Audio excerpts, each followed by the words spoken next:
Nous allons parler des services à domicile, services à la personne, notamment du crédit impôt instantané et puis des 25 ans d'une fédération, la FESP. Nous accueillons Antoine Grisot, qui est le directeur général de la FESP.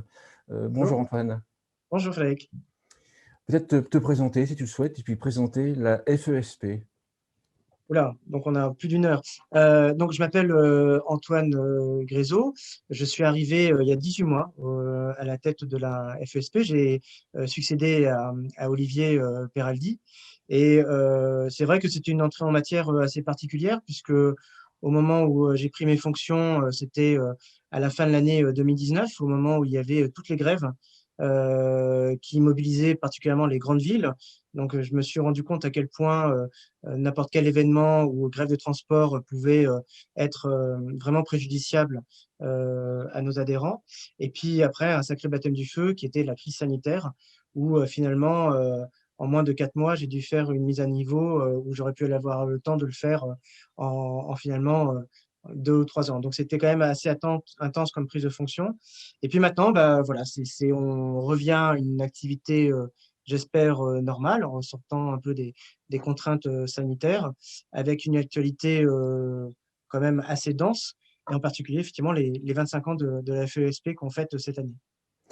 En quelques chiffres, la fédération, ça représente combien de structures, puis quel type de structure? Bah, ensuite, il y a donc nous sommes la première fédération représentative du secteur, et tous les métiers, tous les modes d'intervention sont présents et défendus dans notre fédération. C'est pour ça qu'on appelle la FESP la maison commune, puisque les services à la personne, c'est alors une vingtaine de métiers, un peu plus, un peu moins en fonction des critères. Ça va effectivement de la garde à domicile des enfants, en passant par le ménage, par le jardinage, par l'aide aux devoirs. Et ce qui a beaucoup retenu l'actualité, c'était le maintien à domicile, qui représente à peu près la moitié de nos membres. D'accord. Si je dis il y a service à la personne, service à domicile, au début je confondais les deux, ça résume bien les différents acteurs? Ça résume la sociologie des entreprises qui interviennent dans le service à la personne. Et finalement, cette cohabitation qui obéit pas forcément aux mêmes règles, aux mêmes logiques, puisque le maintien à domicile pour les personnes les plus fragiles, donc les personnes dépendantes et puis les personnes handicapées, sont des interventions qui sont subventionnées par les départements, l'APA et la PCH. Et donc, ça obéit à une logique assez particulière, puisque des allocations qui sont données aux bénéficiaires peuvent compenser le prix de la prestation. Donc ça, c'est évidemment le domicile. Et puis, pour autant, les services à la personne sont d'autres métiers. Alors, il y a un mot que nous, on n'apprécie pas particulièrement, qui sont les services de confort, donc non subventionnés, mais qui sont une réalité quand même du tissu économique. Et donc, c'est vrai que quand on parle de services à la personne, on a une facilité de dire c'est un peu dans le médico-social, s'occuper des personnes les plus fragiles. Et pour autant, c'est aussi un tissu économique. Et il faut ne pas avoir peur d'utiliser ces termes-là, puisque c'est un secteur, mais pour nos adhérents, même si nous avons des associations dans nos membres, c'est un marché. Et l'enjeu pour une fédération comme la nôtre, c'est d'accompagner nos adhérents dans leur quotidien, donc les écouter, les appuyer, les accompagner dans l'exercice de leur quotidien. C'est des questions de RH, c'est des questions juridiques, c'est des questions d'influence auprès des interlocuteurs locaux, mais c'est aussi de dialoguer et de préparer l'avenir tel que les pouvoirs publics, départements, États, peuvent l'envisager. D'accord. Oui, dans les services, on peut citer jardinage, garde d'enfants, aide à la scolarité, Absolument. Il y a plein plein de d'activités. métiers qui existent. Et quoi qu'il en soit, on peut dire ce qu'on veut, mais ce sont des métiers où on va dans le domicile des gens et on leur rend un service, on les soulage. Donc c'est ça, j'allais dire, le dénominateur commun de la définition des services à la personne. Ensuite, l'autre dénominateur commun, ce sont tous les services et les structures qui peuvent bénéficier d'un crédit d'impôt qui a été quelque chose qui est apparu très, très rapidement, hein, puisque donc effectivement, nous, on a 25 ans, c'est-à-dire c'est 96. Et l'origine de la FESP, c'est tout simplement qu'en 96, l'État a décidé d'ouvrir le secteur des services à la personne, et plus singulièrement le secteur du maintien à domicile aux entreprises. Historiquement, c'était les associations qui pouvaient TVS accompagner marché. les personnes les plus fragiles. Et en 96, au-delà de ouvrir, donc ça a été quand même un tournant ça a été un vrai virage. C'est Barrot qui avait voulu ça avec Alain Juppé, donc c'est pas non plus les plus libéraux qu'on peut avoir dans cette partie-là de l'échiquier politique. Et assez rapidement, ces mesures d'accompagnement ont été renforcées par quelque chose qui est arrivé avec Martine Aubry, qui est de réfléchir à des dispositifs fiscaux. Donc, avant, c'était des exonérations d'impôts, puis ça a été des crédits d'impôts, de façon à pouvoir accompagner le développement de ce secteur. Donc, vraiment, le dénominateur commun, je dirais, c'est tous les métiers qui peuvent bénéficier du crédit d'impôt. D'accord. Si on creuse un peu plus sur le crédit d'impôt, c'est que, par exemple, si mes parents font intervenir une sphère de vie, actuellement, ils payent le prestataire pour le nombre d'heures, en fait, et pour le nombre d'heures effectuées. Et lors de la déclaration d'impôt suivante, en fait, ils déclarent le nombre d'heures sur leur fiche d'impôt, ou le montant, je ne sais pas d'ailleurs, le montant. Et là, à ce moment-là, après, ils ont un crédit d'impôt de 50% de la somme dépensée. Absolument, c'est ça. C'est exactement ça la logique. C'est que, imaginons que tu fasses appel à un de mes employés, à une structure de service à la personne, par exemple, je ne sais pas, pour faire du repassage, imaginons, et que le fait le repassage, moi je te dis, ça vaut 20 euros. Et donc, tu me paieras 20 euros, tu fais cette déclaration, et in fine, le fisc te remboursera la moitié de ces 20 euros, donc 10 euros. Ça t'aura coûté 10 euros. Mais ce D'accord. qu'il faut savoir aussi, c'est que, imaginons que ton voisin, qui pareillement demande à quelqu'un de faire le ménage, mais il le fait dans le cadre d'un travail non déclaré. Lui, il paye directement 10 euros, alors que toi, tu m'as payé 20 euros. Et en fait, le principe du crédit d'impôt instantané, ce pourquoi nous nous battons depuis maintenant de longues années, c'est que finalement, au bout du bout, ce crédit d'impôt instantané sera compétitif avec le travail au noir et aura un effet vertueux vis-à-vis du travail non déclaré. Voilà, alors Et donc, donc, ouais, avant d'arriver jusque-là, je ne sais pas si tout le monde arrive à nous suivre, par exemple, si effectivement je fais faire du repassage en janvier, par exemple, 2021, ça sera déclaré en juillet, enfin en mai ou juin 2022, ouais. et je serai remboursé quand, en fait? Je serai remboursé plusieurs mois après, j'imagine, en Alors plus. ensuite, il y a des systèmes aussi qui ont été voulus par l'État d'avance sur les crédits d'impôt, mais la logique, c'est bien celle-là. Donc, ça veut dire que tu payes plein pot, Donc, oui, donc en tu fais fait, ta déclaration et ensuite, tu verras la moitié de la somme que tu as versée ouais, remboursée par l'État. voilà, donc si on s'intéresse aux seniors, les seniors qui ont des plus faibles retraites, en plus les plus âgés, doivent avancer l'argent et ensuite se faire rembourser quelques mois après. Alors, c'est un obstacle, en fait. C'est vrai que c'est un obstacle parce que si les gens comprennent bien la logique du crédit d'impôt, au bout du bout, c'est quand même le particulier, en tout cas le client ou le bénéficiaire, peu importe le nom qu'on lui donne, qui fait cette avance de trésorerie. C'est ça. Et je sais, j'entends ici là le terme en disant que finalement, le contribuable est un peu la banque de l'État. Et c'est vrai que tout le monde n'a pas les moyens de pouvoir faire cette avance de trésorerie, même en sachant très bien qu'il va être remboursé de la moitié. D'accord. Et c'est un obstacle, en fait, au fait que les ménages puissent utiliser plus volontiers et de manière un peu plus conséquente les services à la personne. Donc, d'où l'idée, en fait, qui est d'ailleurs est née chez vous en 2009, du crédit impôt instantané. Donc, ça, c'est le nouveau nom. Je laisse dire l'ancien nom, je n'arrive pas à le prononcer. Oui.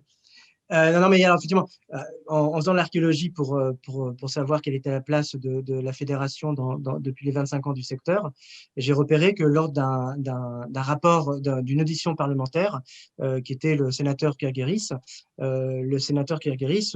donc, il entendait une délégation de la FESP, il disait que finalement, le crédit d'impôt, en tant que tel, n'avait pas tout de suite les effets immédiats pour faire sortir du noir le travail donc non déclaré. Et Maxime Ayache avait évoqué à l'époque l'idée que effectivement, si on donnait un caractère contemporain, donc la contemporanéité du crédit d'impôt, il y aurait un effet qui serait quand même intéressant de pouvoir mesurer et un effet vertueux sur les ménages qui pourraient faire appel au service à la personne. Alors depuis, effectivement, ça a été pas mal instruit par l'État. Il y a eu une fameuse tribune dans le JDD avec le MEDEF et Maxime Ayache en 2017, qui invitait l'État à réfléchir au crédit d'impôt instantané. Et finalement, ça a fini de convaincre l'État de regarder tout ça. Et Donc, dernière chose, effectivement, contemporanéité du crédit d'impôt, on s'y perd un petit peu. Donc, maintenant, c'est globalement homologué. On appelle ça le crédit d'impôt instantané, donc le C2I. Voilà, comme ça, Alors, tout le monde s'y retrouve et on est clair. alors, comment ça fonctionne? Enfin, dans l'idée, c'est la personne âgée fait toujours l'avance de trésorerie et se fait rembourser, ou est-ce que c'est le prestataire qui se fait rembourser? Comment ça marche? Alors, tout se joue maintenant. Tout Actuellement. se joue D'accord. maintenant puisque le législateur a autorisé le gouvernement, en novembre 2019, le législateur a voté une loi qui a autorisé le gouvernement à faire une expérimentation.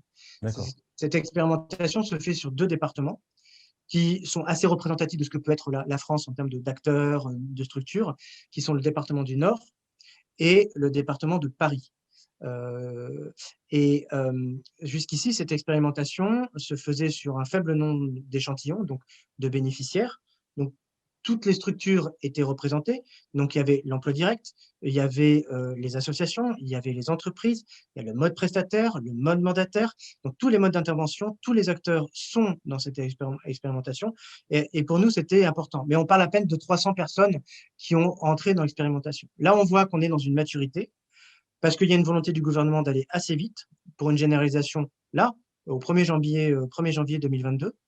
D'abord pour les services non subventionnés, d'abord pour l'emploi direct, ensuite pour les services non subventionnés, et ensuite quelque chose qui est un peu plus compliqué, mais pour des raisons objectives, qui est de Ouais. l'ouvrir aux bénéficiaires de l'APA et la PCH. D'accord. Puisque là, en quelques mots, le problème, c'est que autant l'État peut très bien arriver à peu près à mettre en place des dispositifs assez performants entre le bénéficiaire, l'opérateur de service à la personne et le compteur d'aide qui fera toute la tuyauterie financière.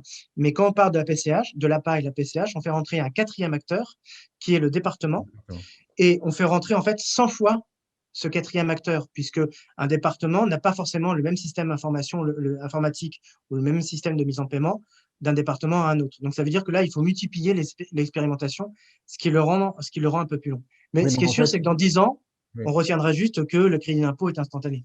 d'accord. Donc en fait, oui, pour que ce soit mis en place, il faut que ce soit installé dans chaque département Il par faut que département. chacun des départements, effectivement, mette D'accord. en place sa procédure qui répond à ses contraintes techniques avec son système informatique.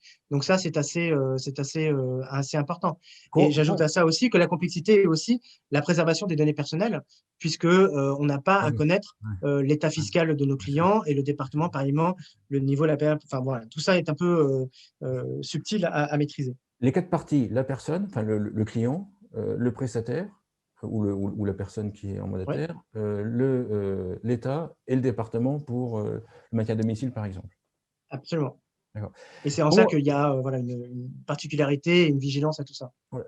Quand on dit instantané, comment ça va fonctionner? C'est-à-dire qu'en fait, bon, je prêche le faux pour savoir le vrai, j'avoue. C'est-à-dire qu'en fait, je vais dépenser, moi en tant que client, je dépense 100 tout de suite de prestations, enfin je paye 100% de la prestation et le département va me rembourser 50% si c'est du maintien à domicile, ou est-ce que c'est le prestataire qui va être remboursé? Comment ça fonctionne? Alors, il y a plusieurs cas, comme je te le disais. Le premier cas, c'est hors APA APCA. Je pense qu'on est D'accord, encore c'est un peu tôt pour savoir comment ça va se passer avec les départements. d'accord, Ce qui est sûr, c'est que quand on est dans les autres services de s'occuper des personnes fragiles, euh, l'idée générale, ensuite ça peut évoluer, donc c'est vraiment ça qu'on est en train de tester, c'est que pour une prestation de 100, pour une intervention de 100, le bénéficiaire paye à l'opérateur 50, fait la déclaration des 100 à ce qu'on appelle nous un compteur d'aide qui sera géré par l'État. Et l'État, les 50 restants, les versera directement à l'opérateur, que ce soit une entreprise ou une association. d'accord. C'est ça l'idée générale sur lequel on travaille. C'est un peu l'analogie avec le tiers payant chez le médecin. C'est l'analogie, c'est exactement ça, c'est l'analogie d'un tiers payant. Et c'est un travail qui est aussi conséquent que le chantier du prélèvement à la source, puisque ce sera une source de simplification pour tous les acteurs, pour l'État, pour l'entreprise et pour le bénéficiaire. D'accord. Alors là, il y a plein de questions. Première question, est-ce que tu penses que ça va faire augmenter le nombre d'heures que les gens vont commander en service? Bah, nécessairement, puisque de toute façon, l'effet factuel de tout ça, c'est que pour le bénéficiaire, le prix de la même intervention à domicile va diminuer de moitié. Ce qu'il payait avant la mise en place du crédit d'impôt à 100%, il le paiera à 50%. Donc pour lui, les prix vont diminuer de moitié. Et donc forcément, ça pourra l'amener à plus volontiers faire appel au service à la personne. Et puis il y a une deuxième conséquence qu'on n'a pas forcément mesurée, qui est que lors de la crise sanitaire, les personnes, on les a invitées à réinvestir le domicile, réinvestir le chez-soi. Et ensuite, à tort et raison, on fait beaucoup de choses de chez eux, donc le télétravail et d'autres choses. Et donc, avec une plus grande vigilance, peut-être une plus grande expertise sur les personnes qui rentraient chez eux pour faire des services. Je dis ça parce que finalement, il y a eu des vrais débats et des vraies évolutions, par exemple, pour la garde à domicile. Les gens, peut-être c'était les cadres, mais qui faisaient du télétravail et qui venaient jusqu'ici venir des gens pour garder les enfants à domicile, ça fait évoluer un peu les mentalités.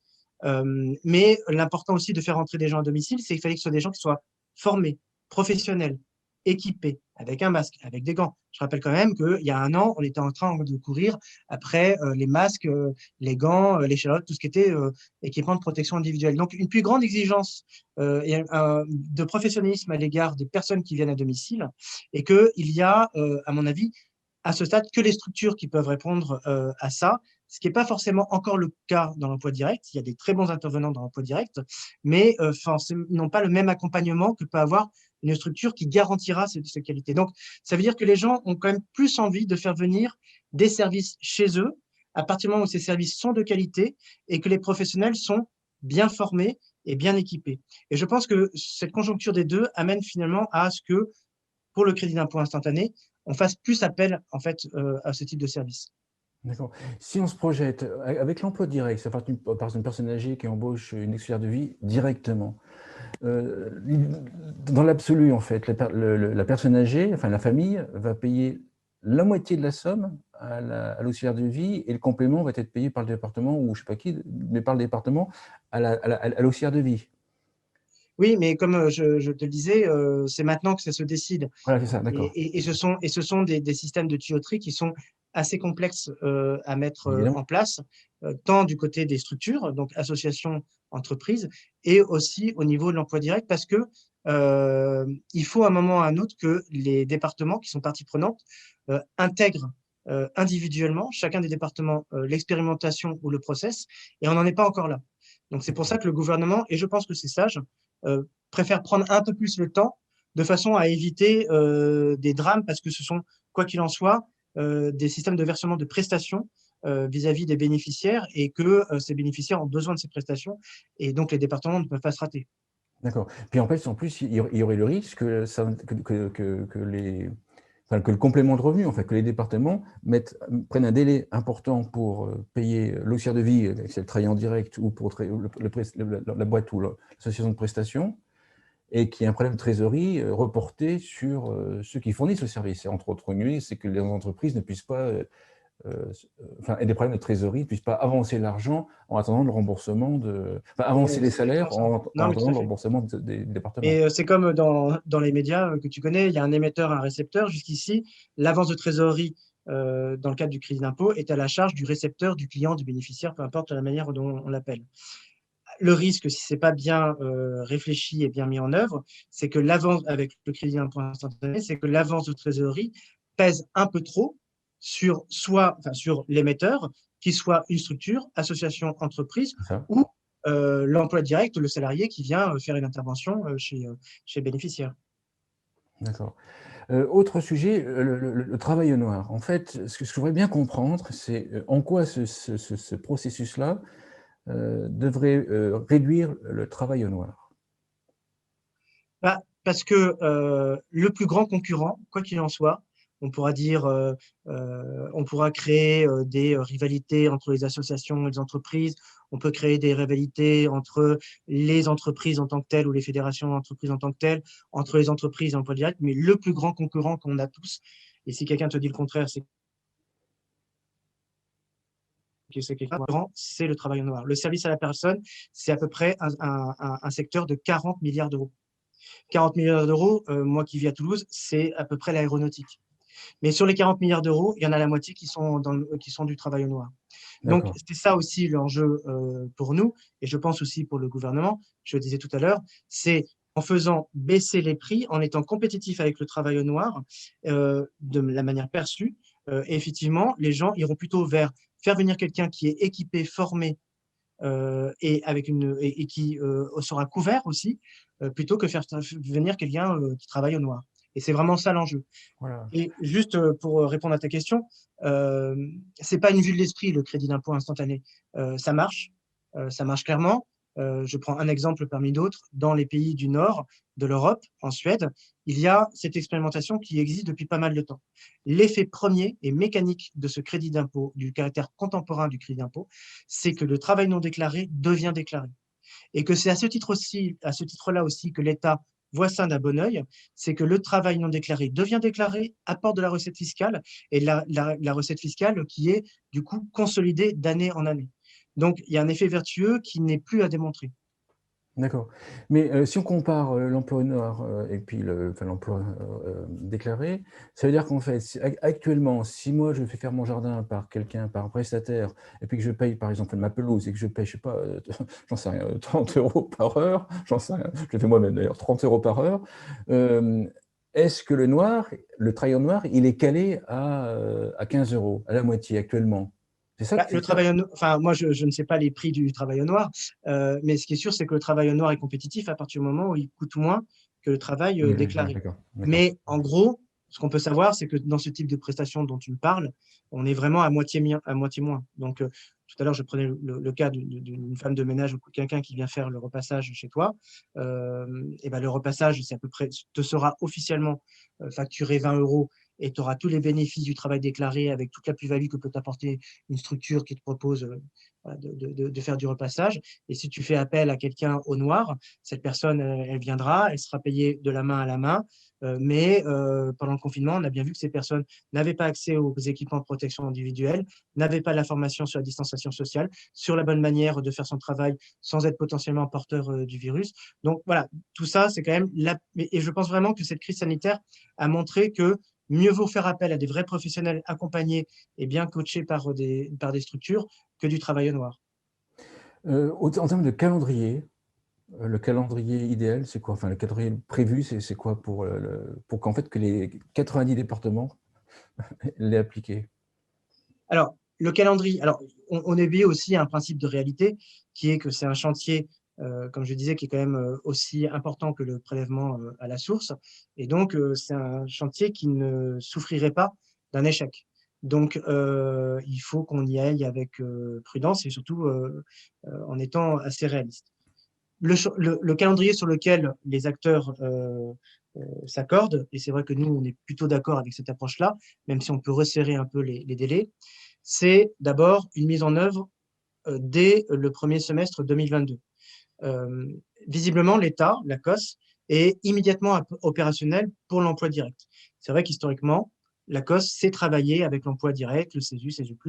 Donc voilà. Donc, l'idée, c'est que pour l'emploi direct, pour les services non subventionnés, encore une fois, pour les services non subventionnés, l'emploi direct puisse être mis en œuvre sur l'ensemble du territoire métropolitain dès le 1er janvier. Nous, on demande que pour les structures associatives ou les entreprises, qu'on puisse être aussi généralisé. Il y a encore différents problèmes techniques à pouvoir résoudre dans les 3 premiers mois de 2022. Et après, effectivement, il y a tout ce problème sur lequel travaille l'État, qui est comment on fait rentrer ce quatrième acteur qui sont les départements, donc 100 acteurs, 100 départements. Et donc, ça demande un peu plus de temps. Et là, ensuite, Olivier Dussopt qu'on a vu récemment et qui va tous nous réunir prochainement, il est sur une idée d'une montée en charge progressive fin 2022, début 2023, pour tout ce qui est APA, PCH.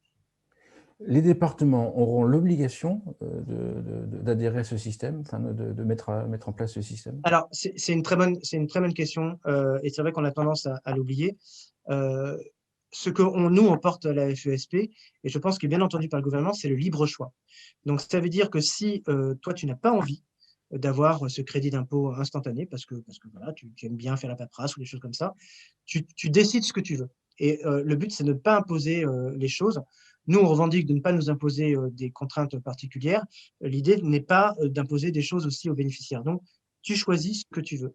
Maintenant, ce qui est vrai, c'est que si dans un département, un bénéficiaire veut utiliser le crédit d'impôt instantané, il faut que le département puisse être en mesure de pouvoir répondre aux attentes de ce bénéficiaire.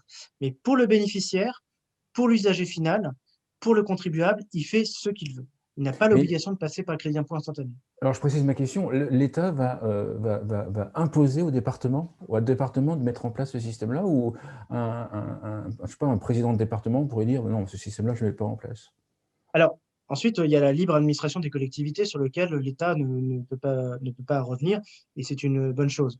Donc, je ne sais pas ensuite juridiquement comment ça peut se poser, mais en tout cas, l'État va prévoir pour que un dispositif pour que chacun des départements puisse le faire.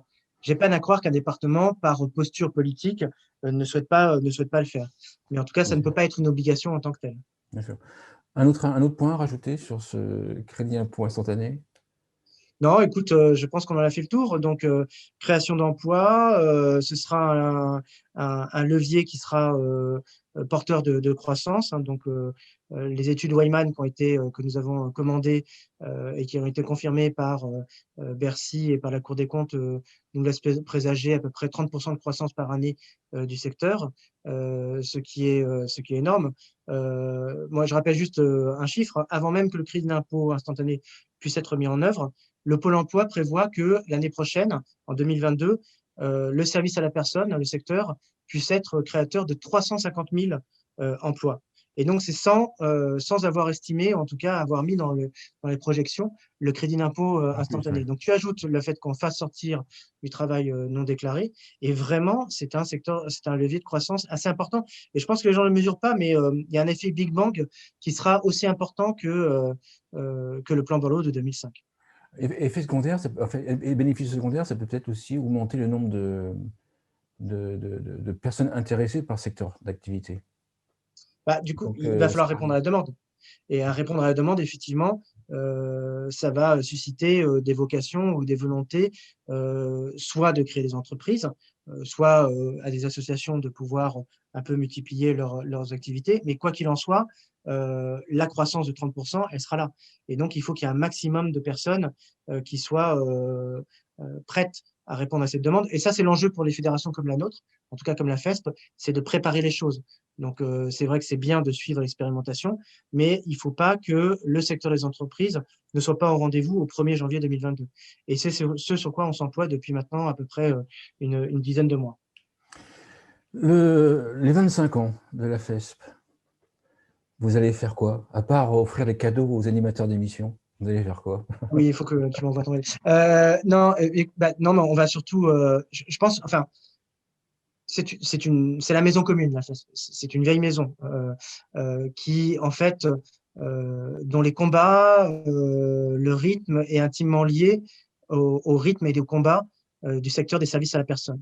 Donc, au-delà du fait que voilà, nous sommes historiques, nous sommes un acteur historique et incontournable des pouvoirs publics, et j'espère pour encore quelques années, c'est aussi l'occasion de faire un arrêt sur image et de savoir si l'intuition de l'État il y a 25 ans, qui était d'ouvrir le secteur aux entreprises, était une bonne intuition.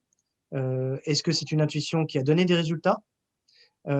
Et ensuite, une fois qu'on aurait fait cet arrêt sur image, c'est aussi l'occasion de se projeter sur les 25 prochaines années. Et l'actualité, en fait, s'invite et s'impose à nous. Alors, il y a le crédit d'impôt instantané, qui est vraiment quelque chose qui nous amène à savoir ce à quoi va ressembler le secteur dans 20 ans, avec le crédit d'impôt instantané. Il y a aussi une actualité législative, avec toute la réflexion, alors je ne sais pas si on parle de réforme, je ne sais pas si on parle de loi, en tout cas sur le grand âge autonomie. Mais ce qui est sûr, c'est que les 25 ans, c'est l'occasion de savoir qu'est-ce qui a marché et comment on se projette dans l'avenir. Et ce qu'on retient, en tout cas, de l'histoire de la FESP, c'est que le secteur des services à la personne pour les entreprises est un secteur qui ne peut croître, qui ne peut se développer que s'il y a de la visibilité et de la stabilité. Et donc, ce qui se décide maintenant est important parce que ça va cristalliser les choses et ça va permettre aux chefs d'entreprise, indépendants, grands groupes, des acteurs qui n'existent pas encore, des métiers qui sont encore qui sont en train de sortir, mais qui ne sont pas complètement institutionnalisés. On parle beaucoup des care managers. Quel est le modèle économique derrière le care manager? C'est l'avenir, le care manager. Et comment on fait pour progresser avec le care manager? Donc, toutes ces questions-là, tous ces choix qui se font maintenant vont conditionner euh, la société, en tout cas le service à la personne, dans les 20 prochaines années. Et dernière chose, c'est vrai que les choses se cristallisent, enfin en tout cas on se concentre beaucoup sur l'autonomie. Mais en fait l'enjeu n'est pas là. L'enjeu, c'est le vieillissement de la population. Les seniors sont des personnes avec quand même qui ont un fort pouvoir d'achat, qui ont envie de profiter de leur retraite, et donc ce seront peut-être eux qui vont être les grands consommateurs, les grands bénéficiaires des services à la personne. Mais pour autant, ce pas des personnes qui vont être immédiatement dépendantes. Un chiffre que je donne souvent, mais je pense qu'il est assez représentatif, c'est qu'il y a 780 000 personnes de plus de 60 ans qui bénéficient à domicile de l'APA. Et pour autant, il y a 3 millions de personnes qui ont plus de 60 ans qui disent faire appel à des services à la personne. Donc, ça veut dire que ce différentiel entre ces 780 000 personnes et ces 3 millions de personnes sont des personnes qui sont vieillissantes, mais qui ne sont pas encore dépendantes. La dépendance, la perte d'autonomie, c'est plutôt à 85 ans. Quand on a 60 ans, 75, 80 ans, voilà, peut-être que c'est un peu plus difficile, qu'on souffle un petit peu ou qu'on a mal aux genoux quand on monte les escaliers, mais on est encore avec une grande capacité d'indépendance et d'autonomie. Et donc, c'est là aussi où, certes, il faut parler du financement de la perte de dépendance, mais il faut aussi savoir comment on aide nos aînés, cette population vieillissante, comment on les accompagne pour finalement leur permettre de pouvoir bénéficier de ce sur pourquoi ils ont cotisé pendant pas mal de temps, qui sont leur retraite. D'accord. Et puis être plus dans la prévention de ce public Ça fragile passe pour par la éviter. prévention, évidemment, tous Ouais. ces effets, toutes les questions qui sont plutôt de l'ordre de la silver economy, hein, d'ailleurs, parce que la silver economy nous a pas attendu pour se poser les mêmes questions. Mais maintenant, ces questions qui étaient quand même en gestation au sein de la filière silver economy et de tous les acteurs, maintenant, ça devient une réalité. Et donc, c'est vraiment dans les 8 prochains mois que les choses vont se décider et il ne faut pas se louper. Il faut vraiment réfléchir, il faut concerter, il ne faut pas aller dans la précipitation parce qu'il y a des échéances qui sont démocratiques. Donc, ce qui se fait maintenant est vraiment quelque chose qui va tous nous conditionner, et en particulier le marché du service à la personne, puisqu'il ne faut pas avoir peur d'utiliser ces mots-là. Super, merci. Merci Antoine Grisot. Je rappelle que tu es directeur général de la FESP. Merci beaucoup. Merci beaucoup.